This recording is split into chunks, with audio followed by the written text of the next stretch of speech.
Ladies and gentleman, ಸದಾ ಪ್ರಗತಿಪರ ವಿಚಾರಗಳು, ಬುದ್ಧ, ಬಸವ, ಅಂಬೇಡ್ಕರ್ ಅವರ ತತ್ವಗಳ ಬಗ್ಗೆ ಮಾತನಾಡುವಂತಹ ಸಚಿವ ಸತೀಶ್ ಜಾರಕಿಹೊಳಿ ಅವರು ಈಗ ಬೇರೆ ವಿಚಾರಕ್ಕೆ ಸುದ್ದಿಯಲ್ಲಿದ್ದಾರೆ. ಜನರಂತೂ ಸತೀಶ್ ಜಾರಕಿಹೊಳಿ ಅವರೇ ಇದೇನಾ ನಿಮ್ಮ ಪ್ರಗತಿಪರತೆ ಅಂತ ಪ್ರಶ್ನೆ ಮಾಡ್ತಾ ಇದ್ದಾರೆ. ಅಷ್ಟಕ್ಕೂ ವಿಚಾರ ಏನು ಅನ್ನುವಂತಹದನ್ನ ನೋಡ್ತಾ ಹೋಗೋಣ. ವೀಕ್ಷಕರೇ, ನೆಲ ಜಲ ಭಾಷೆಗಾಗಿ ಪ್ರಾಮಾಣಿಕ ಪತ್ರಿಕೋದ್ಯಮ, ನೀವು ನೋಡ್ತಾ ಇದ್ದೀರಾ ಫೋಕಸ್ ಟಿವಿ. ನಾನು ಮುಸ್ತಿತಾ.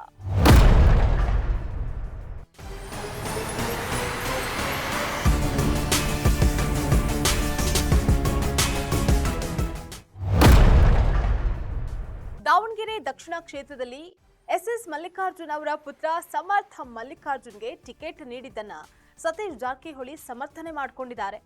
ಅದಷ್ಟೇ ಅಲ್ಲ, ದೇಶದ ಎಲ್ಲೆಲ್ಲೂ ಕುಟುಂಬ ರಾಜಕಾರಣ ಇದೆ, ಅದನ್ನ ತಪ್ಪಿಸೋದಕ್ಕೆ ಸಾಧ್ಯ ಇಲ್ಲ. ಅಭ್ಯರ್ಥಿ ಯಾರು ಅನ್ನುವಂತಹದಕ್ಕಿಂತ ನಮಗೆ ಗೆಲ್ಲೋದು ಮುಖ್ಯ ಅನ್ನುವಂತಹ ಅಚ್ಚರಿ ಹೇಳಿಕೆಯನ್ನ ನೀಡಿದ್ದಾರೆ.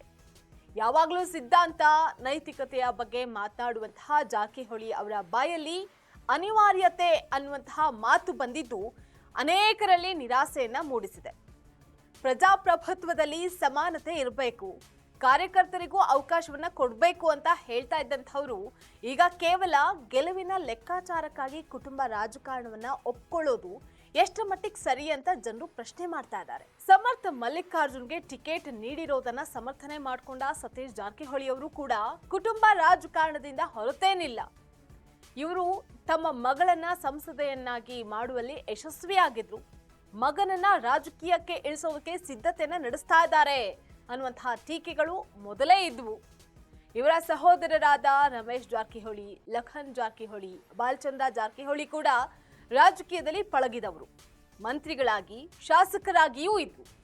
ಈಗ ಉಪಚುನಾವಣೆ ಮತ್ತು ಅಭ್ಯರ್ಥಿಗಳ ಆಯ್ಕೆಯ ವಿಚಾರದಲ್ಲಿ ಅವರು ನೀಡ್ತಾ ಇರುವಂತಹ ಹೇಳಿಕೆಗಳು ಆ ಟೀಕೆಗಳಿಗೆ ಪುಷ್ಟಿಯನ್ನ ನೀಡಿದೆ.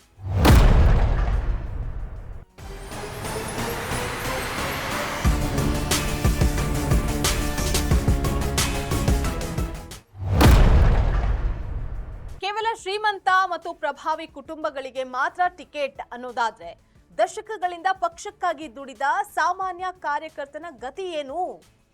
ಇದೇನಾ ಜಾರಕಿಹೊಳಿ ಅವರು ಪ್ರತಿಪಾದಿಸುವಂತಹ ಬಡವರ ಪರ ಕಾಳಜಿನ?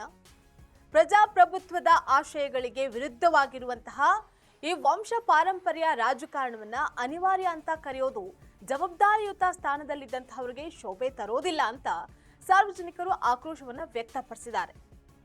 ಜಾರಕಿಹೊಳಿ ಅವರ ಈ ಹೇಳಿಕೆಯನ್ನ ಕೇಳಿಸಿಕೊಂಡಾಗ ನಾಯಕರೇ ಕುಟುಂಬ ರಾಜಕಾರಣಕ್ಕೆ ಶರಣಾದಾಗ ಹೊಸ ನಾಯಕತ್ವ ಬೆಳೆಯೋದಾದ್ರೂ ಹೇಗೆ ಅನ್ನುವಂತಹ ಪ್ರಶ್ನೆ ಮೂಡುತ್ತೆ. ಜಾರಕಿಹೊಳಿ ಅವರ ಹೇಳಿಕೆ ಅವರ ನಕಲಿ ಪ್ರಗತಿಪರತೆಯನ್ನ ಎತ್ತಿ ತೋರಿಸುತ್ತೆ.